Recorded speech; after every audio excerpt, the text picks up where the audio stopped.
Good morning, friends. Today is my topic is metal and non-metal.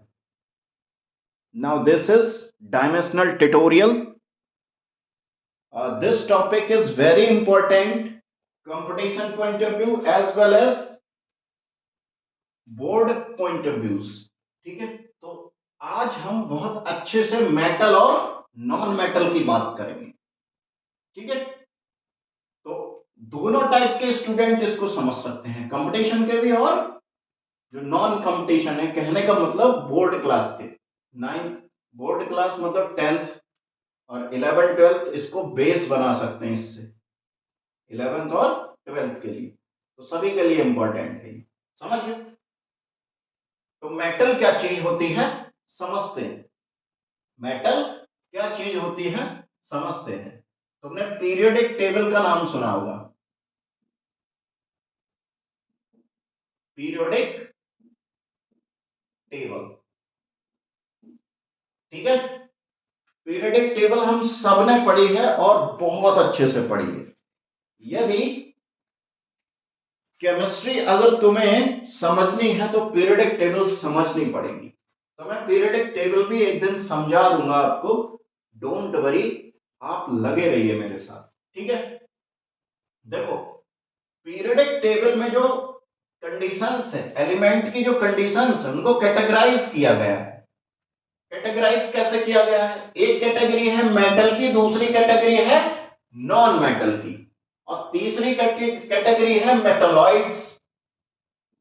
Metalloids, metalloids जो metal और non metal से अलग होते हैं, थोड़े डिफरेंट प्रॉपर्टी रखते हैं। अभी तो हमें सिर्फ मेटल और नॉन मेटल समझना है। देखो मैं जो मेटल की कंडीशन बताऊंगा, देखो metal and non metal, metal and non metal. देखो कहीं अगर स्पेलिंग मिस्टेक हो जाए मुझे माफ कर देना, क्योंकि मैं मैथमेटिक्स पढ़ाता हूं ज्यादातर, तो स्पेलिंग बहुत मिस्टेक होती है। ठीक है, तो अपनी संभाल लेना भैया। फिलहाल में तुम ये समझो, मैं समझा गया हूं चीजें कैसे समझनी है हमें, ये समझो। देखो मेटल क्या है, पीरियोडिक टेबल में मेटल की कंडीशन को एक यूनिक तरीके से बताया गया है। वो कौन सा यूनिक तरीका है कि ऐसे एलिमेंट जिनके आउटर मोस्ट सेल में कितने इलेक्ट्रॉन होते हैं? आउटर मोस्ट शेल में हमारे आउटर मोस्ट शेल में electron 1 2 and 3। Outermost shell में कितने इलेक्ट्रॉन? 1 2 एंड 3 होते हैं। वो सब किस कैटेगरी में आते हैं? मेटल की कंडीशन में आते हैं, और अदरवाइज नॉन मेटल की कंडीशन में आते हैं और मेटलॉइड की कंडीशन में आते हैं। कोई दिक्कत? बोलो। तो ये डेफिनेशन कैसी है? Element have a outermost shell 1 2 3 electron, that is metal. ऐसे एलिमेंट जो अपने आउटर मोस्ट शेल में कितने इलेक्ट्रॉन रखते हैं? 1 2 और 3, तो वो किस कैटेगरी में आते हैं? मेटल की कंडीशन में आते हैं। जैसे कि एग्जांपल, फर्स्ट ए ग्रुप सुना होगा, सेकंड ए ग्रुप सुना होगा आपने, ठीक है, थर्ड ए ग्रुप सुना होगा आपने। इस तरह से पीरियोडिक टेबल डिवाइडेड है हमारी, इस तरह से पीरियोडिक टेबल डिवाइडेड है हमारी।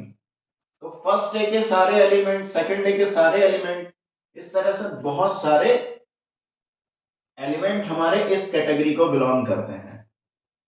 तो मेटल की डेफिनेशन क्लियर हुई। नॉन मेटल की, आउटर मोस्ट शेल में, आउटर मोस्ट शेल में कितने इलेक्ट्रॉन?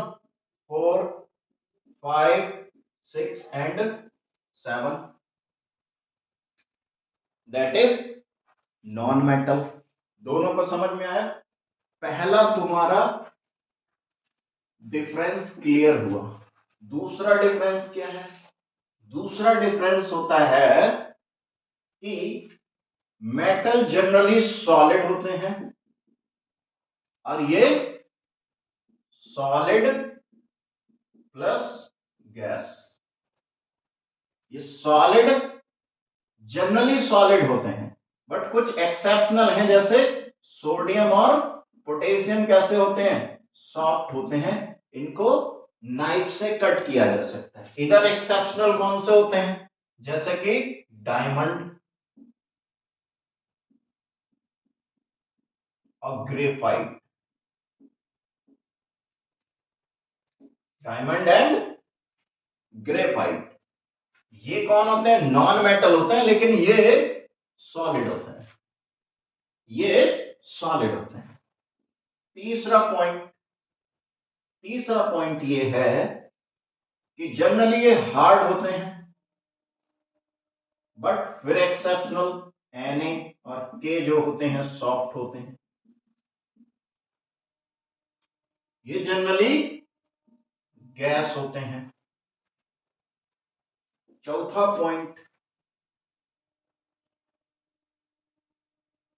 ये इलास्टिक सॉरी ब्रिटल होते हैं, ब्रिटल होते हैं, समझ गए। और ये ब्रिटल नहीं होते हैं, इसमें ग्रेफाइट अगर देखा जाए तो वो ब्रिटल होता है, not brittle.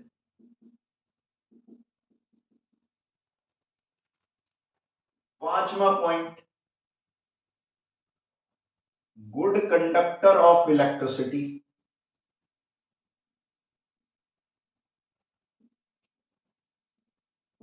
Good conductor of electricity, bad conductor of electricity होते हैं, बैड कंडक्टर ऑफ इलेक्ट्रिसिटी होते हैं। But graphite also good conductor of electricity, graphite also good conductor of electricity, so that is exceptional, अपवाद जिसे कहते हैं, अपवाद जो सबकी तरह नहीं होता, वो अलग प्रॉपर्टी रखता है, तो एक्सेप्शनल कहते हैं। ठीक है, अब graphite good conductor of electricity होता क्यों है, मैं बताता हूं आपको। जो डायमंड होता है प्योर कार्बन से बना होता है, ग्रेफाइट भी प्योर कार्बन से बना होता है। प्योर कार्बन क्या होता है, जिसको बर्न करने पर कोई ऐश ना बचे, दैट इज प्योर कार्बन। अगर ऐश बच रही है तो वो प्योर कार्बन नहीं है, मेरी बात समझ गए, बोलो। तो डायमंड क्या है, प्योर कार्बन, जिसको बर्न करने पे कोई ऐश ना बचे, ऐश मतलब राख ना बचे। ठीक है, तो कार्बन में जो डायमंड में जो कार्बन होता है वो अगले अपने चार भाइयों के साथ जुड़ा होता है, क्योंकि कार्बन की वैलेंसी 4 होती है, तो वो 4 बॉन्डिंग करता है, एक बॉन्ड वो 4 बॉन्ड बनाता है, एक ये एक ये एक ये एक ये, तो अपने चारों कार्बन से जुड़ा होता है, अगले 4 कार्बनों से हर कार्बन जुड़ा होता है। जबकि ग्रेफाइट में क्या होता है, ग्रेफाइट खुद 3 कार्बन से जुड़ा होता है और उसके पास फ्री इलेक्ट्रॉन बचे होते हैं, इसका मतलब फ्री आयंस बचे होते हैं, और जहां पे फ्री इलेक्ट्रॉन्स होते हैं वहां इलेक्ट्रिसिटी फ्लो करेगी, और इलेक्ट्रिसिटी फ्लो करने के लिए चाहिए क्या, इलेक्ट्रॉन्स चाहिए, आयंस चाहिए, तो इस वजह से गुड कंडक्टर ऑफ इलेक्ट्रिसिटी होता है। मेरी बात समझिए, देखो कार्बन का कितना होता है, 6 होता है, तो 2 4, तो इसको आउटर मोस्ट शेल में ऑक्टेट कंप्लीट करने के लिए 4 इलेक्ट्रॉन और चाहिए, तभी तो 8 होंगे, तभी तो ये 2 और 8 कहलाएगा, बोलो। तो इसके पास 4 इलेक्ट्रॉन तो यूज हो गए, एक इलेक्ट्रॉन बचा नहीं बचा है, तो ये इलेक्ट्रॉन इलेक्ट्रिसिटी फ्लो होने के लिए यूजेबल होता है। कोई डाउट नहीं है, डाउट हो तो बता देना, कमेंट में बता देना, सेशन लाइक और सब्सक्राइब जरूर कर देना, ठीक है। तो ये बात समझ में आ गई आपको। नेक्स्ट है 6 नंबर है डक्टाइल, ये डक्टाइल कंडीशन को फॉलो करते हैं। डक्टाइल क्या होता है? जब हम इनको वायर में कन्वर्ट कर दें, जैसे आयरन को वायर में कन्वर्ट कर दिया, जैसे एल्यूमिनियम को वायर में कन्वर्ट कर दिया, है ना, बोलो कॉपर को वायर में कन्वर्ट कर दिया, मतलब मेटल को वायर में कन्वर्ट करना ही डक्टिलिटी कहलाती है। तो सबसे ज्यादा डक्टाइल होता है गोल्ड। गोल्ड गोल्ड सबसे ज्यादा डक्टाइल होता है। एक एक ग्राम गोल्ड से कम 1 या 2 किलोमीटर तक का वायर बना सकते हैं हम, 1 ग्राम गोल्ड से। समझ गए? सोचो कितना डक्टाइल है ना। तो डक्टाइल कंडीशन क्या है? इनकी अपनी प्रॉपर्टी है डक्टिलिटी। तो डक्टिलिटी का कंडीशन है कि वायर में कन्वर्ट कर देना। किसी मेटल को जब वायर में कन्वर्ट करते हैं दैट इज डक्टाइल। ये डक्टाइल नहीं है, not ductile, not ductile. Malleable. Malleable malleable क्या होता है? Convert into flat sheet. Flat sheet convert into flat sheet.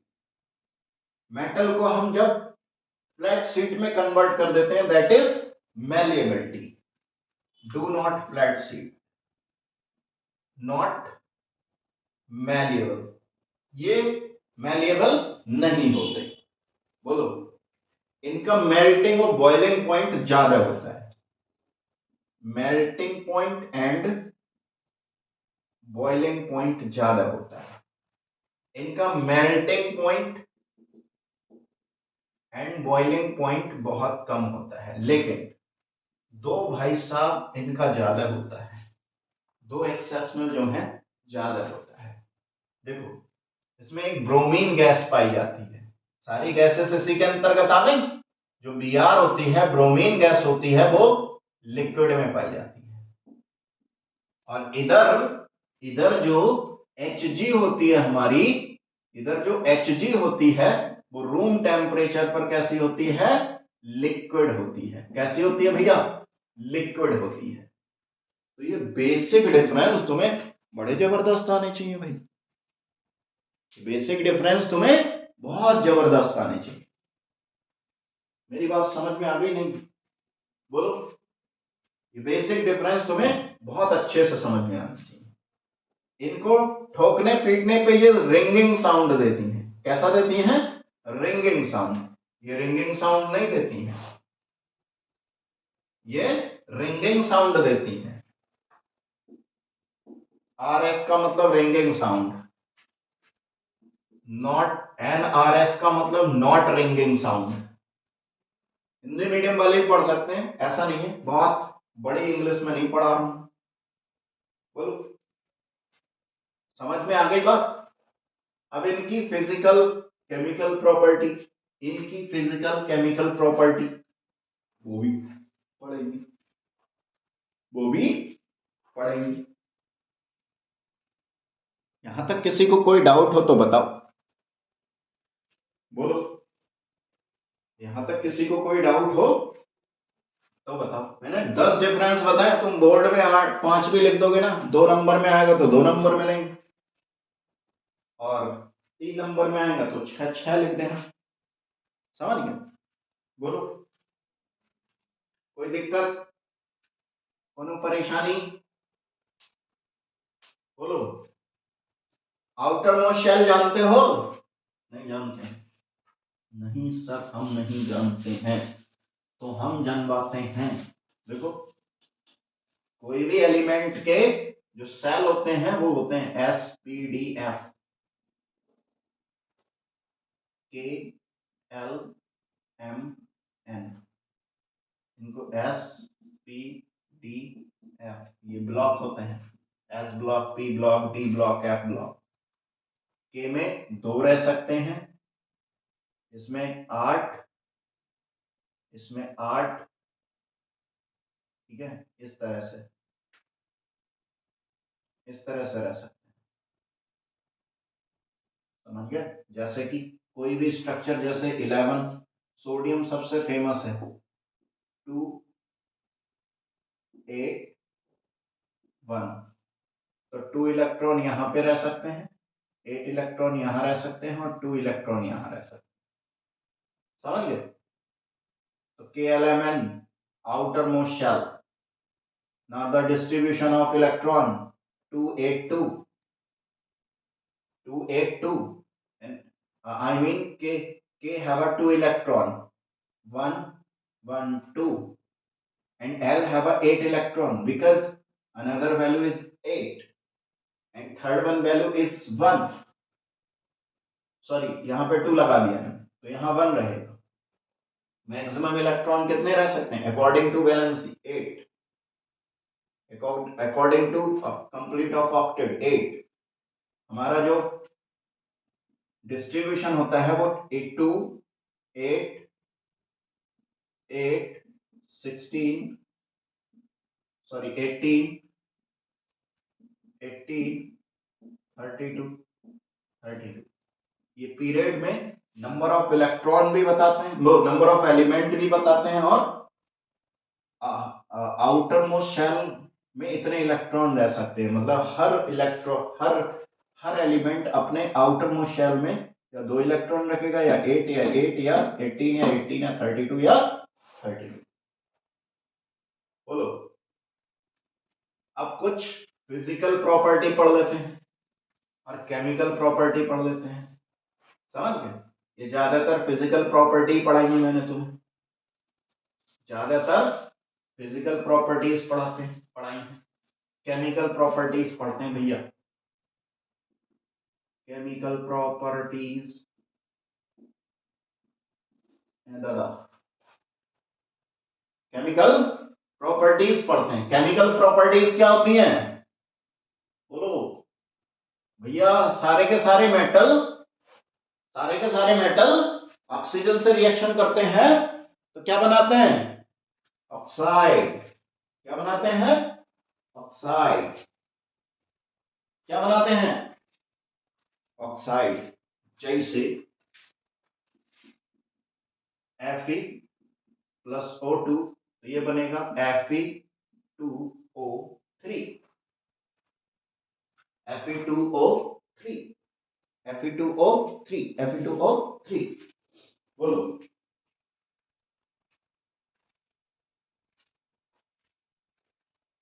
Sodium plus oxygen Na2O। General equation लिख देते हैं, metal plus oxygen equals to metal oxide. Metal oxide, metal oxide. किसी को परेशानी? हाँ सर है परेशानी, तो मैं तुम्हारी परेशानी हर तरीके नहीं दूर कर सकता हूँ। अपनी परेशानी अपने आप सॉल्व करो। देखो इधर आओ, इधर इधर इधर। तो मेटल वो होते हैं जो ऑक्सीजन से रिएक्शन करते हैं और मेटल ऑक्साइड बनाते हैं। बोलो Mg plus oxygen MgO, 2MgO। Equation balance करना बताएंगे तुमका, अभी तुम ऐसे ही समझ लो। ठीक है, तुम्हें इक्वेशन सॉल्व करनी भी बैलेंस करनी भी बताएंगे। फिलहाल में तुम ऐसे ही करो, aluminium plus O2 Al2O3 Al2O3। अब मैं तुम्हें ये बताऊं कि ये Al2O3 आता कैसे है, यहां 2 यहां 3 आता कैसे है बता दें। ये एक्स एलिमेंट है, ये बाई एलिमेंट है, इसकी पावर 2 है, इसकी पावर 3 है, तो ये पावर यहां पहुंच जाती है और ये पावर यहां पहुंच जाती है, यानी कि इनके दोनों के बेस में चली जाती है और फाइनली हमारा जो प्रोडक्ट है वो बन जाता है एक्स और बाई। देखो तो x2/3 यानी कि x2/3 बाई 3, बढ़िया से बढ़िया बढ़िया बढ़िया, x2/3, x2/3 यहां पे यही हो रहा है। इस पे प्लस चार्ज कितना रहता है 3, इस पे -2 चार्ज रहता है। तो ये चार्ज इसके सफिक्स में आ गया, ये चार्ज इसके सफिक्स में आ गया, समझ गए?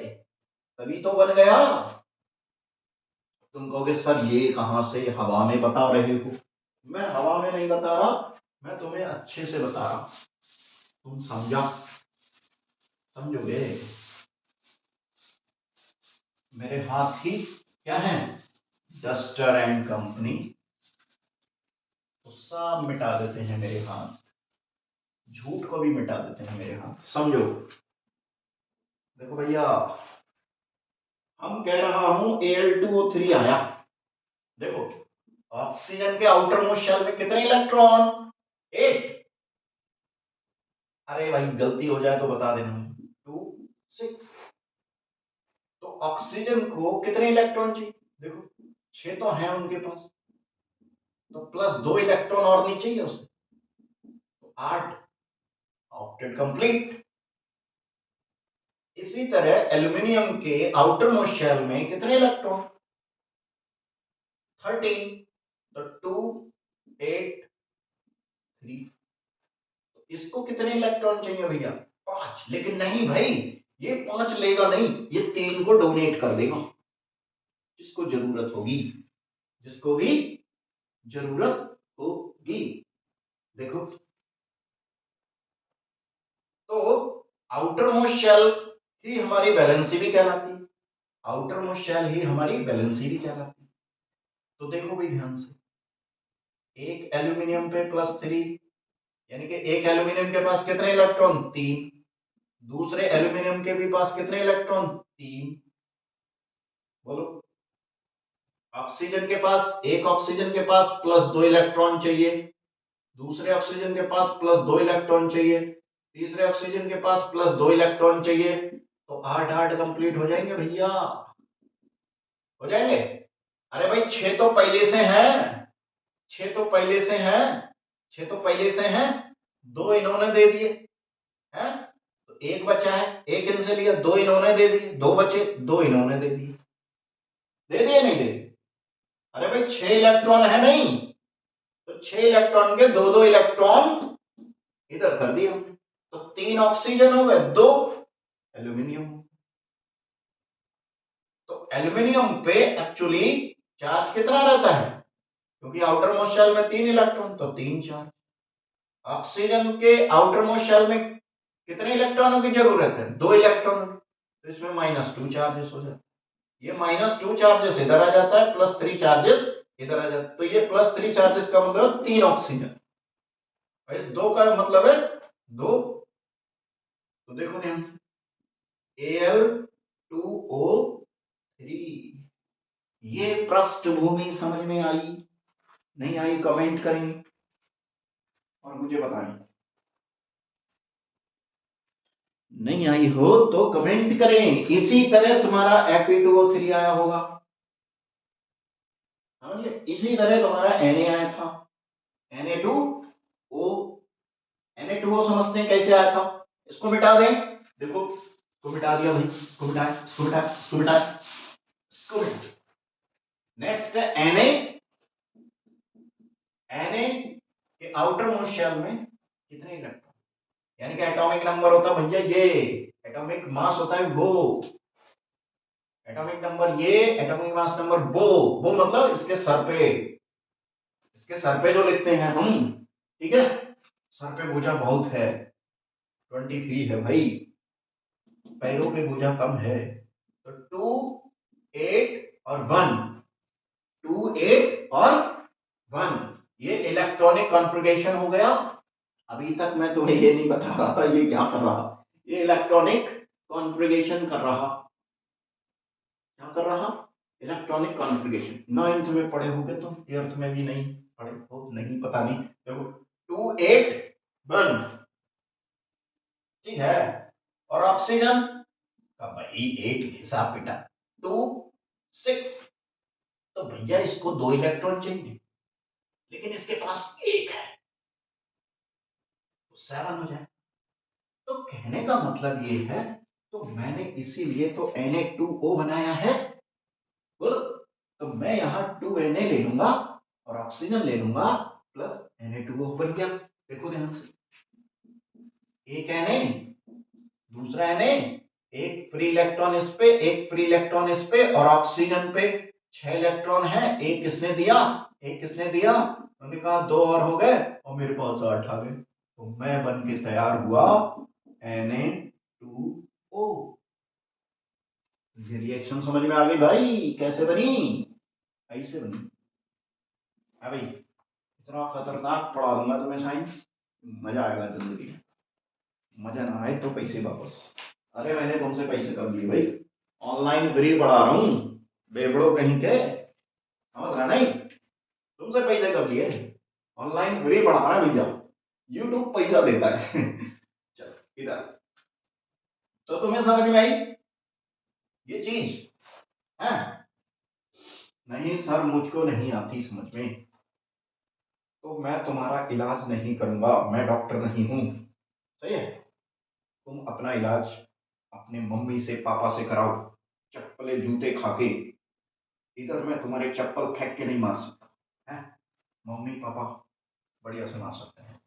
तो समझ में आया, तो सारी रिएक्शंस के होने की प्रोसेस यही होती है। तो मैं तुम्हें बता दूं, ये रिएक्टेंट होते हैं और ये प्रोडक्ट होते हैं। तो सारे सभी रिएक्शंस होने की पॉसिबिलिटी यही होती है, प्रॉपर्टी यही होती है, इनके इलेक्ट्रॉन का आदान प्रदान और सेटिस्फैक्शन। देखो भैया, समझ गया, देखो Na2 है, Na2 है, Na2 है, जब एक इलेक्ट्रॉन निकल जाएगा तो 2 और 8 ऑक्टेट कंप्लीट, जब यहाँ पे 2 इलेक्ट्रॉन और मिल जाएंगे तो 2 और 8 ऑक्टेट कंप्लीट। कहने का मतलब 2 8 2 8, और इसका 2 8, ऑक्सीजन का ये हो गया, और एक एक एक एक Na का ये और दूसरे Na का ये, तो ऑक्टेट कंप्लीट हो गए। तो कंपाउंड भी वही बनता है जिसके ऑक्टेट कंप्लीट, जो सेटिस्फाई कर रहा हो, जो नोबल गैस की तरह आराम से बन जाता है। ठीक है, नोबल गैस क्यों, अरे भाई जब हम तुम्हें क्या पढ़ाएंगे, हाँ, मैं पीरियोडिक टेबल जब बताऊंगा तो नोबल गैस भी बताऊंगा। फिलहाल में एक लाइन समझो, नोबल गैस वो गैस होती हैं जो किसी के साथ रिएक्शन नहीं करती हैं, उनका ऑक्टेट कंप्लीट होता है। तो सारे जो रिएक्शन करने वाले कंपाउंड होते हैं वो सब किसकी तरह बनना चाहते हैं, नोबल गैस की, अपना ऑक्टेट कंप्लीट करके आराम से शांति से बैठना चाहते हैं, सुकून से बैठना चाहते हैं। जैसे कि हम बुढ़ापे के लिए बहुत ज्यादा प्रॉपर्टी बना लेते हैं और सुकून से बैठना चाहते हैं, लेकिन नहीं बैठते, जो क्यों, औलाद खतरनाक निकल आती है। हुँ? हमें डायबिटीज हो जाती है, हम सूझने लगते हैं, तो चैन कहाँ, हाँ हाँ हाँ, चैन नहीं है इस जिंदगी में किसी को, मुझे नहीं है ना तुम्हें है। तो समझ गए भाई, ये समझ लेना, अगले की क्लास में तुम्हें और बढ़िया से पढ़ेंगे। ठीक है, आज के लिए इतना काफी, थैंक यू सो मच।